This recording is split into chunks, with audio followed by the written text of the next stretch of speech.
Once again, we're here with Kev Mac Videos, All Hood Publications, and we're coming to give him a shout out to his 100 videos.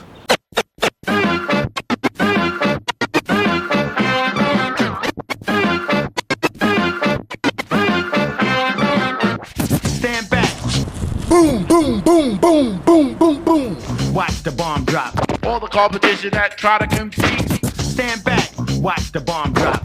All the competition that try to compete. Stand back. Watch the bomb drop. All right. Giving a big shout out to Kev Mac. Been a minute, man. You know, shit don't change. We still going. Still on pressure on Slauson with it. A lot of progress. That's right. You know what I'm saying? Things for a big deeper video. Oh, yeah. Yeah. Right here, Luke make show.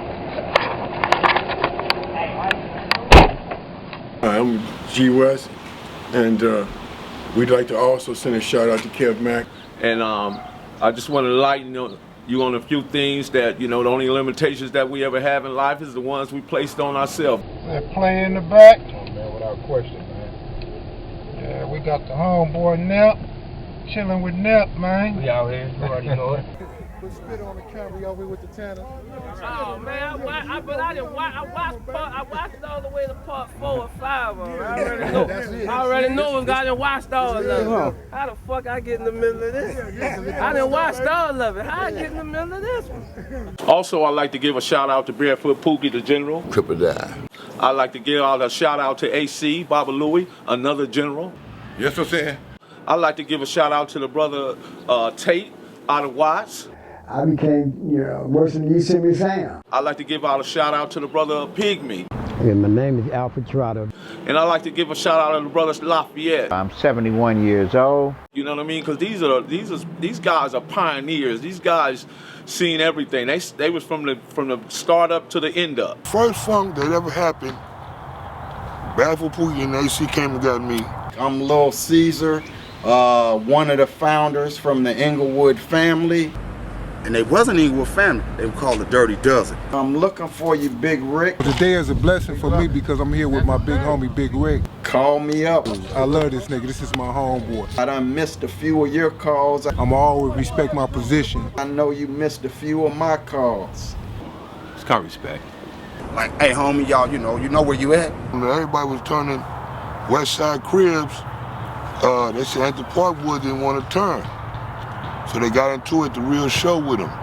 They stabbed my homie Melvin Hardy, Johnny Burnett, Larry Podrill, and then Michael Harwine. They was all fighting and shit up in that big lurch. And by the time I got there, when Pookie and AC came and got me, we got there, they was all gone. And at that time now, they became an enemy to us. Yes, they only became my enemy because I hurt one of you and you hurt one of us.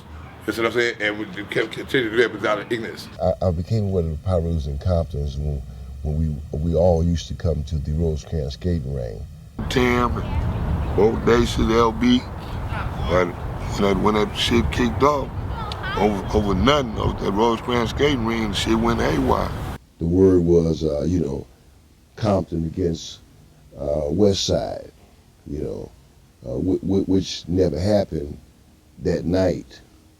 But the next night, they rode on Rosecrans skating ring, and simultaneously, Raymond Washington, he rode right behind them, And Raymond Washington came, we all went 113. Melvin Hardy took y'all up cuz they can start a Crip set, whatever they want to start a Crip set. I don't want to see another black man go in the hands of another black man. You know what I'm saying? I don't want to see that no more. I'm not with it. Motherfucker need to wake up. The shit is a wrap. We're trying to bring an end to all the nonsense. But we got to stand strong as individuals and keep pushing what we do. You understand what I'm saying? So when it came time to do what it do, I did what it did. I think we need to start loving our people. That's where I feel right now today. Because people who I thought was my enemies, that was a misconcept. I'm excited about doing something, saying something positive, and giving you an in-depth history of the Inglewood family. If more people gave more of themselves, that we would be in a better position. And I feel that our only separation is our ideals. The one thing I think we need to start doing, man, is like, man, recognizing, man, that we all one and the same, man. You know, if we're more open-minded, even if I just don't agree with a particular idea you might have, I can agree to disagree, and we can still move forward. What was your favorite videos on my channel? Well, first had to be AC. You feel me? And then I just seen Pretty Boys last week, so Pretty Boy, he's running that bracket too. It was on site. This is the one who bred me, this is the one who taught me, and no matter how big of a nigga I may get, no matter how good my name may be, no matter how much I may do my thing the way that I do it. Who kicked off them fights at the Watts Festival? Well, we had the Watts Festival, we had the Watts Festival, the Coliseum, the Watts Stack, and we had all of them. The Watts Festival, we went after the Brims. You learn to respect each other as individuals and quit worrying about what hood they from. At that time, 73 and 74, we already had the Crip modification and turf ball. The Crips started sectioning off at that time. Everybody started basically their own hoods. So we had turfed off from the 100s all the way down to the 30s to Pico. I done lived in damn near every neighborhood in Los Angeles. So we got into it with the Outlaws and the Brim, Van Ness Brims. West Side was up there again. We broke out with big fights up there with the with Mexicans. And all the West Side and all the East Side came together. And then I went to another one. We had a fight up there with the Bloods. When I was in my age, you know what I'm saying? I had all that shit checked. Did you guys fight any Watts gangs at the festival?